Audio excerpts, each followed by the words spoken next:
निर्णय लेते हुए फायदे क्या है, नुकसान क्या है, महंगा है या सस्ता।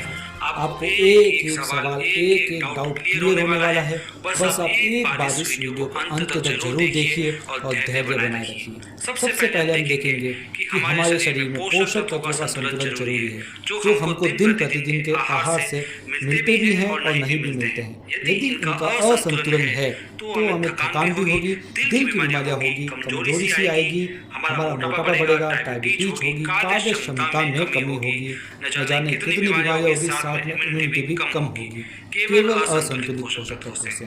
तो अब ये पोषक तत्व कौन से होते हैं, आइए इन पर एक नजर डालते हैं। ये पोषक तत्व 7 प्रकार के होते हैं जो शरीर के लिए बहुत ही आवश्यक होते हैं, जो निम्न है। पहला पानी, सेकंड कार्बोहाइड्रेट, तीसरा वसा या फैट, चौथा प्रोटीन, पांचवा vitamin, sixth mineral, seventh fibre. ये सातों तत्व हमारे दैनिक भोजन से हमें पर्याप्त मात्रा में नहीं मिलते हैं।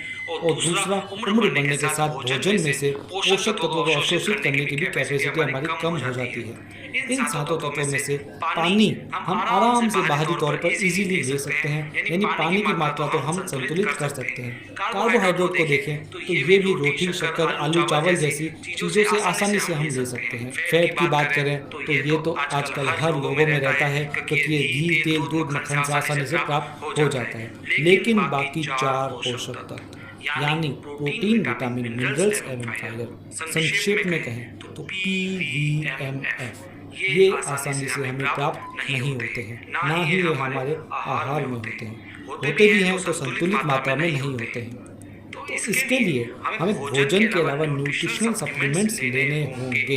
यहाँ बात पुरुषों की चल रही है, तो पुरुषों के लिए कुछ महत्वपूर्ण पोषक तत्वों के RDA के बारे में हम बात करें, जैसे विटामिन C हमें 40 mg पर डे चाहिए, जिंक 12 mg पर डे चाहिए, vitamin B12 1 mcg per day चाहिए, folic acid 200 mcg per day चाहिए। ये कुछ RDA थी। ऐसे न जाने कितने एंटीऑक्सीडेंट्स हैं जो हमें दैनिक रूप से चाहिए, लेकिन हमारे शरीर को पर्याप्त मात्रा में नहीं मिल पा रहे हैं। इसलिए साथियों, इसलिए न्यूट्रीचार्ज ने पेश किया है न्यूट्रीचार्ज मैन, जिसके अंदर 33 आवश्यक एंटीऑक्सीडेंट्स को डाला गया है। जी हाँ, 33 एंटीऑक्सीडेंट्स, जिसमें 13 विटामिन, 13 मिनरल्स, 3 अमीनो एसिड्स और 4 बोटेनिकल्स हैं। यानी आप मान लीजिए कि ये 33 सैनिकों की सेना है, जिसमें हर एक सैनिक का अपना काम है, उसके अपने फायदे हैं शरीर के लिए। तो आओ साथियों, इनमें से हर एक एंटीऑक्सीडेंट्स के बारे में जानेंगे, हर एक एंटीऑक्सीडेंट्स के मुख्य फायदे जानेंगे। सबसे पहले हम देखेंगे बोटेनिकल्स को।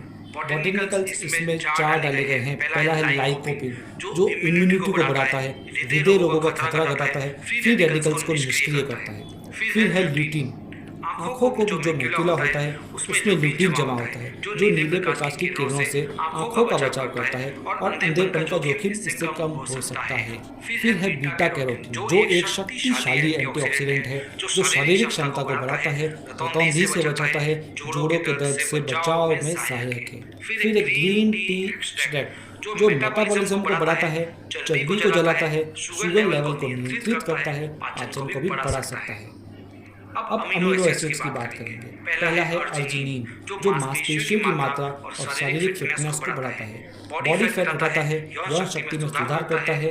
फिर हाइसिन, जो इम्यूनिटी को बढ़ाता है, हड्डियों के लिए जबरदस्त है। फिर मैथियोनिन, जो लिवर की बीमारियों के उपचार के लिए अच्छा होता है। अब बात करेंगे विटामिन की, जो इसके अंदर 13 विटामिन डाले गए हैं। एक का जो फायदा है हमारे शरीर के लिए बहुत अच्छा है।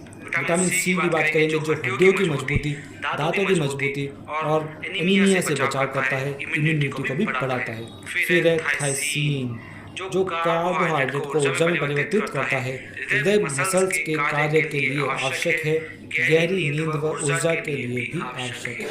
फिर बात करेंगे राइबोफ्लेविन यानी विटामिन B2, जो शारीरिक विकास करता है, आयरन का अवशोषण करता है, RBC का उत्पादन करता है। फिर है नियासिन यानी विटामिन B3, जो भोजन से ऊर्जा प्राप्त करने में सहायक है, हानिकारक कोलेस्ट्रॉल को कम करता है, रक्त के प्रवाह को भी बढ़ाता है। फिर है विटामिन B5 यानी पेंटोथेनिक एसिड, जो जरूरी हार्मोन्स व न्यूरोट्रांसमीटर्स के उत्पादन में सहायक है और शारीरिक विकास भी करता है।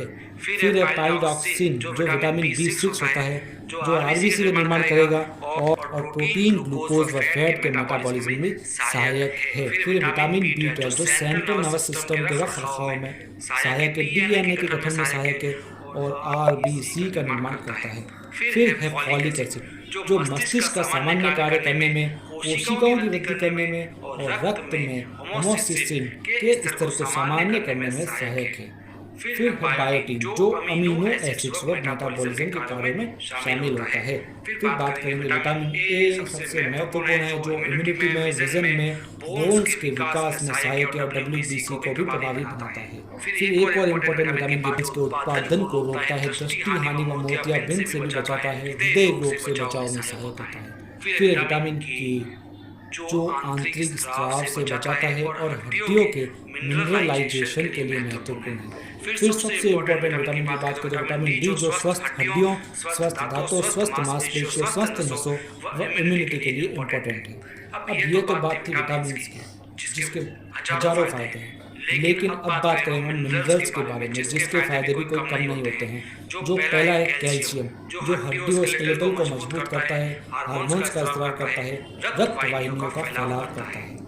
फिर है मैग्नीशियम जो मसल्स व नर्व्स को सामान्य बनाए रखने में सहायक है, इम्यूनिटी में महत्वपूर्ण है, पल्सेशन को नियमित रखता है। फिर फास्फोरस जो एसिड बेस संतुलन को बनाए रखता है, इसके साथ में पोटेशियम जो विभिन्न कोशिकाओं की झिल्लियों में इलेक्ट्रिकल गतिविधि को बनाए रखने में मदद करता है। फिर आयरन जो शरीर के लिए बहुत ज़्यादा इंपॉर्टेंट है और आरबीसी के निर्माण के लिए महत्वपूर्ण है। फिर क्रोमियम बुरे कोलेस्ट्रॉल को जो कम करता है, शर्करा के स्तर को संतुलित करने के लिए इंपॉर्टेंट है, हृदय रोगों का जोखिम घटाता है। फिर कॉपर जो ऊर्जा के उत्पादन, इम्यूनिटी में सुधार, आरबीसी का निर्माण और इम्यूनिटी के लिए जबरदस्त है। फिर मैग्नीज जो महत्वपूर्ण है कोलेस्ट्रॉल, कार्बोहाइड्रेट और मेटाबॉलिज्म में और ये इंसुलिन को भी बढ़ाता है। फिर सेलेनियम जो थायराइड हार्मोन के कार्य को नियंत्रित करता है और इम्यूनिटी को बढ़ाता है। फिर जिंक इम्यूनिटी के लिए जो सर्वाधिक इम्पोर्टेंट है और हृदय रोगों या कैंसर से भी बचाता है।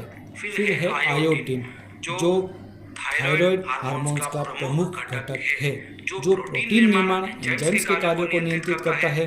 फिर मोल्डेनियम कई जैविक क्रियाओं जैसे नर्वस सिस्टम के विकास में ये शामिल होता है।